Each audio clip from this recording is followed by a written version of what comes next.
Hello friend, welcome back to your channel. आज का concept क्या होगा? आज हम लोग पढ़ेंगे सक्सेसिव कॉन्सेप्ट। परसेंटेज में सक्सेसिव कॉन्सेप्ट कब लगाते हैं, ध्यान से सुनना। परसेंटेज के क्वेश्चन में जब भी हमें ये महसूस होता है कि किसी वस्तु को पहले बढ़ाया गया कुछ परसेंट, फिर घटा दिया गया, या एक ही टाइम पर 2 बार परसेंटेज चेंज किए गए और फाइनली ओवरऑल चेंज पूछा गया, तो इस कॉन्सेप्ट को सॉल्व करने का सक्सेसिव सबसे फास्ट मेथड माना जाता है। ठीक है, मतलब जल्दी से सॉल्व हो जाता है बिना 2 बार प्रोसेस किए। तो देखो इसमें मतलब क्या होता है, अगर आपसे कोई ये बोलता है कि पहले मैंने किसी चीज़ को A% बढ़ा दिया है, उसके बाद B% घटा दिया, और उसके बाद पूछा गया कि बताओ ओवरऑल चेंज कितना हुआ, ओवरऑल जो चेंज हुआ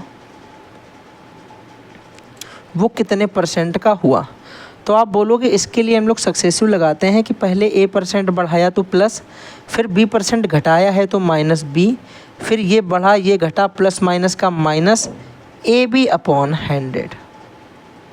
अगर ये दोनों ही बढ़े होते तो ये दोनों प्लस हो जाते। ठीक है, अगर मान लो आपने बोला कि पहले कोई चीज़ A% बढ़ी, उसके बाद B% भी बढ़ी, तो जब दोनों बढ़ रहे हैं तो इसका मतलब A + B + AB/100, तो ओवरऑल इतने परसेंट बढ़ी। ठीक है, और अगर यहाँ पे सॉल्व किया घटी तो फिर ओवरऑल इतने परसेंट घटी। अब आपको क्या पता कि ओवरऑल जो मेरा आएगा, अगर वो पॉजिटिव में आता है तो हमेशा उस चीज़ में वृद्धि हुई है, और अगर मेरा आखिरी में जो ओवरऑल आ रहा है वो माइनस का आ रहा है, तो इसका मतलब उसमें घटत हुई है या घटा है। ठीक है, यानी डिक्रीमेंट हुआ। तो इस तरीके से हम इसे सॉल्व करते हैं। चलिए अब करते हैं क्वेश्चन, उसके बाद आपको चीज़ें ज़्यादा क्लियर हो जाएंगी मेरे हिसाब से। ठीक है, क्योंकि हमें पता है कि क्वेश्चन आप करेंगे तो ज़्यादा समझ में आएगा। ये तो कॉन्सेप्ट होता है जो मैं आपको थोड़ा सा स्टार्टिंग में बता देता हूँ कि किस तरीके से हम लोग क्वेश्चन में चीज़ों को करेंगे। ध्यान से सुनना। पहले किसी चीज़ को 10% मैंने क्या किया गया, मूल्य को बढ़ा, और बाद में 12% मूल्य क्या हुआ, ये घट गया, कम हो गया। तो पहले 10% बढ़ा, फिर 12% कम हुआ। आपको पता है कि 10 जो है परसेंट वो बढ़ा वाला है, और 12% जो है वो घटा वाला है। तो ये पॉजिटिव होगा, ये नेगेटिव होगा। ठीक है, तो ओवरऑल चेंज कितना आएगा, पहले बोलोगे 10% बढ़ा है, फिर प्लस 12%, प्लस नहीं यहाँ पे माइनस हो जाएगा क्योंकि घटा है, माइनस का 12% और माइनस का 10 × 12/100। तो कौन सा लग गया, A - B - AB/100। कोई दिक्कत, बोलोगे कोई दिक्कत नहीं। आपको पता है 10 में से अगर 12 चला गया, यहाँ से भैया माइनस का 2 बचा, और यहाँ से कितना बचेगा, बोलोगे 0 से 0 चला गया, यहाँ से माइनस का 1.2 बचा। तो ओवरऑल देखा जाए तो माइनस का 3.2% जो है वो क्या हो गया, कमी हुई या वृद्धि हुई। आप बोलोगे भैया ये तो कमी हुई है, क्योंकि आंसर जो मेरा ओवरऑल आ रहा है वो माइनस का आ रहा है। माइनस का आपने भी बताया था, अगर प्लस का बचता है तो वृद्धि होती है, माइनस का बचता है तो घटत होती है या कमी होती है। तो इसका मतलब माइनस का 3.2 का मतलब क्या है कि 3.2% की कमी हुई है पूरे सामान के लेन देन में। आपसे यहाँ पूछा गया है कि कुल कितना अंतर आएगा, तो कुल कितने रुपए का अंतर आया। अच्छा, आपसे रुपए में पूछा गया है तो कितने रुपए का अंतर आया, भाई परसेंटेज में पूछो तो बोलेंगे कि 3.2% का अंतर आया, लेकिन अगर 700 रुपये में हमसे अंतर रुपए में पूछा गया तो 700 का बता दो 3.2 कितना है, 3.2/100। परसेंटेज ऐसे तो निकालते हैं भाई, 2 0 से 2 0 चले गए, इसका इंटू कराओ तो बोलोगे 7 दूनी 14, 14 के 4 हो गए, हाँ से लगाया 1, 7 त्रिका 21, 21 और 1 22। इसका मतलब मेरे भाई 22.40 पैसे या 4 पैसे, 40 बोला जाएगा इसे। ठीक है, 22 रुपये 40 पैसे का इतने रुपए का अंतर आ गया। अंतर कितना आ गया मेरे भाई, अंतर आ गया 22 रुपये 40 पैसे का। आई होप आपको ये बात समझ में आई होगी, क्योंकि अभी एक प्रश्न किया है तो ज़्यादा दबाव आप पे बिल्कुल नहीं बनाएंगे। अगर नहीं समझ में आती है तो दूसरे में समझिएगा। चलो दूसरा प्रश्न देखना क्या दिया है। आपसे बोला गया कि 4200 रुपये की एक वस्तु है, पहले 40% मूल्य को बढ़ा दिया जाएगा, बाद में 20% कम हो जाएगा। पूछा गया कुल कितने प्रतिशत वस्तु की कीमत हो गई, यानी अब जो वस्तु की कीमत है वो कितने रुपए है।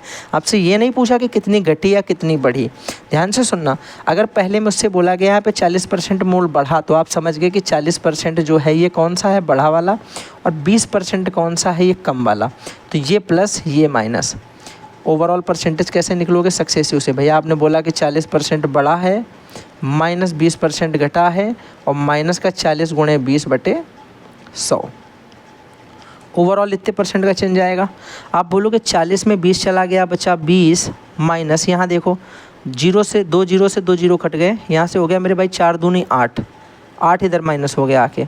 तो बताओ जरा 20 में 8 चले गए, आप बोलोगे 12%, लेकिन आंसर किस में आया है, पॉजिटिव है, माइनस का तो आया नहीं। इसका मतलब ये तो वृद्धि हो गई, यहाँ पर तो वृद्धि हो गई है, कोई चीज़ बढ़ के मिल रही है। ये तो बोला जाएगा कि कोई चीज़ मुझे बढ़त में मिली, एक्स्ट्रा मिलेगी अब।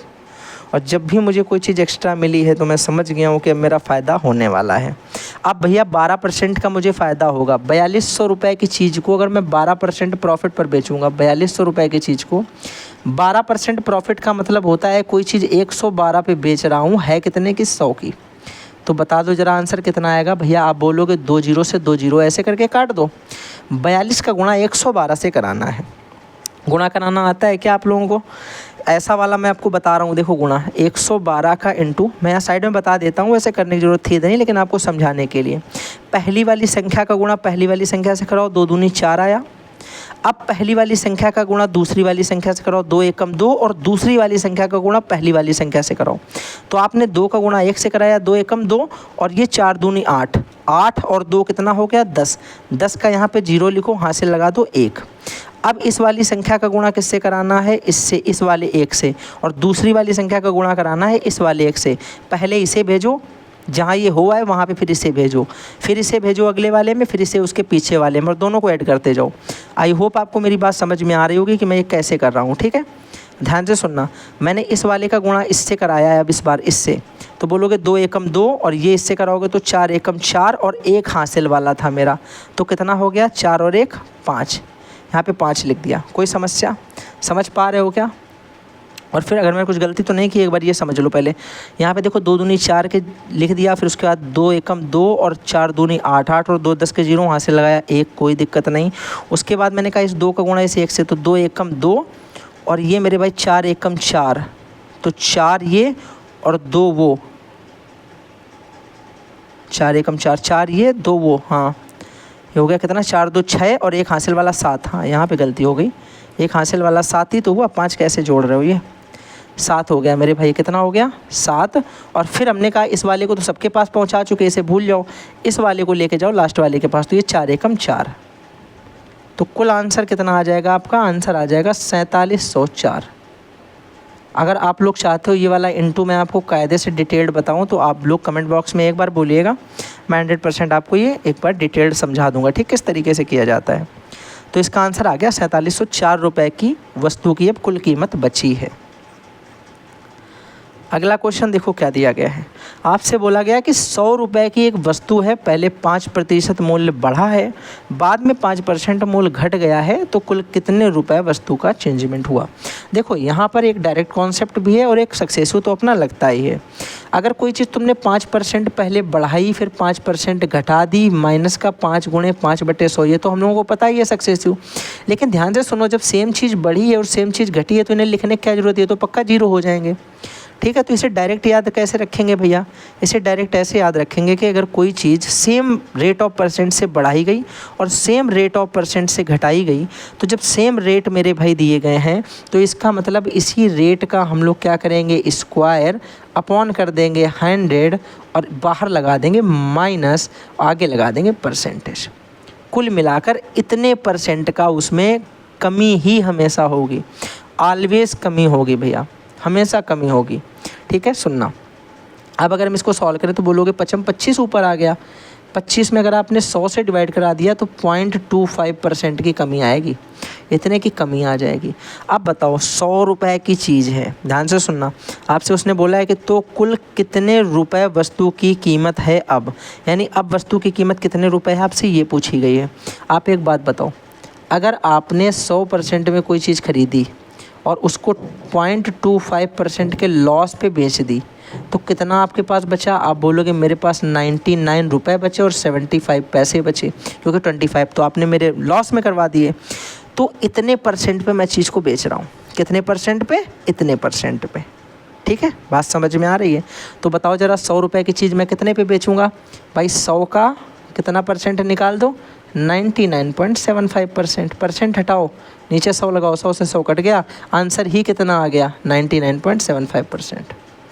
तो 99.75 रुपये की ही अब मैं 100 रुपये की चीज़ बेचूंगा, क्योंकि मेरा 0.25% तो लॉस हो चुका है। ठीक है, लॉस को हटा देंगे, कितने रुपए में वस्तु को बेचेंगे ये निकल के आ जाएगा। आगे देखो, अगर एक में नहीं आया तो परेशान मत हुआ करो, 2-3 प्रश्न मैं बताता हूँ। आप देखो दूसरा प्रश्न सेम उसी के तरीके हैं, ध्यान से सुनना, इसे आ जाएगा समझ में। आपसे बोला 15% की पहले क्या हुई, मूल्य को बढ़ाया, फिर 15% क्या किया, मूल्य को घटा दिया। अगर 15% बढ़ाया और फिर 15% घटा दिया तो इसका मतलब क्या हुआ बताओ ज़रा। आप बोलोगे इसका मतलब ये हुआ कि माइनस का 15 का स्क्वायर अपॉन 100% इतना मेरा लॉस होगा। यही तो बोलोगे कि इतना मेरा क्या हो जाएगा, लॉस होगा। भैया 100% बात है, लॉस होना ही है, होना है। तो मैंने कहा अब होना है तो फिर झेलो लॉस। वो आपने बोला ऊपर मेरे भाई 15 का स्क्वायर कितना 225 होता है और बटे 100 लिखा। आपने कहा 2 जीरो से पॉइंट आ गया, इसका मतलब माइनस का 2.25% का मेरा जो है लॉस हो गया। इतने परसेंट का मेरा लॉस हो गया। कोई चीज़ थी 2.25% आपने हानि पर बेच दी, तो कोई चीज़ आप 100% पे लाते हो जिसमें आपने 2.25% की हानि पर वस्तु को बेच दिया है। इसका मतलब 97.75% पे वस्तु को बेच दिया गया। यही तो बोला जाता है कि 97.75% पे वस्तु को बेच दिया। हाँ या ना, बोलोगे बिल्कुल सही। तो बताओ ज़रा, 5,000 रुपये की वस्तु थी, 5,000 तो 100% था, लेकिन अब आप इसका कितना निकालना चाहते हो, 97.75%। परसेंट हटेगा, अपॉन में 100 लगेगा, 2 जीरो से 2 जीरो कट गए, 1 पॉइंट इधर से यहाँ पे खसका दो, 1 जीरो ये भी काट दो भैया, कोई समस्या, बोलोगे कोई समस्या नहीं। 5 से गुणा करा दो। अब बोलोगे भैया 25 के 5 हाथ से लगाया 2, 5 सत्ते 35, 2 37 के 7 हाथ से लगाया 3, 5 सत्ते 35, 35 3 38 के 8 हाथ से लगाया 3 और 5 नंबर 45 3 48। एक अंक बाद पॉइंट है तो पॉइंट यहाँ पे लगा दिया। इसका मतलब जो वस्तु है मेरे भाई वो 4887 रुपये और 50 पैसे की बेची जाएगी। ये उसका रेट आ गया, ये आंसर हो गया मेरा। कोई समस्या है, बोलोगे कोई समस्या नहीं है। अच्छी तरीके से समझ में आने वाले क्वेश्चन को अच्छी तरीके से ही समझा है। अच्छा क्वेश्चन है कि नहीं, आप बोलोगे बिल्कुल सही। आगे बढ़ जाते हैं, देखते हैं कोई क्वेश्चन बचा क्या। देखो 4 क्वेश्चन हो चुके हैं, जो भी होगा। हाँ, ये आपका होमवर्क आ गया है बड़ी स्क्रीन पे। ध्यान से सुनो, 5200 रुपये की कोई वस्तु है, पहले 12.5% के बढ़ाया गया, फिर 12.5% घटा दिया गया। अब आपको बताना है कि कुल कितने रुपए की वस्तु को बेचा जाएगा। तो पहले इन दोनों का क्या निकालोगे, तो सक्सेसिव निकाल लो, वरना मेरे हिसाब से सक्सेसिव अगर ना भी निकालना चाहो तो आपको पता है कॉन्सेप्ट कौन सा लगाना है, माइनस का एक्स स्क्वायर अपॉन 100%। हमेशा लॉस होगा, फिर उसे 100 से माइनस कर लेना, उतना परसेंट 5200 का निकाल देना, आंसर आपके पास होगा। इसका आंसर मुझे जल्दी से कमेंट बॉक्स में बताना, और जिसका आंसर सबसे पहले आएगा, मैं आपको बता चुका हूँ कई बार कि मैं उसका आंसर कमेंट बॉक्स में पिन कर दूँगा। इसी के साथ में थैंक्स फॉर वॉचिंग। चैनल पर नया है तो चैनल को सब्सक्राइब करेंगे, वीडियो को लाइक करेंगे, वीडियो पसंद आती है तो, अदरवाइज़ कोई बात नहीं। प्लेलिस्ट को ज़रूर सेव कर लीजिएगा, क्योंकि पूरा का पूरा जो आपका परसेंटेज है वो आपको आने वाला है। चलिए।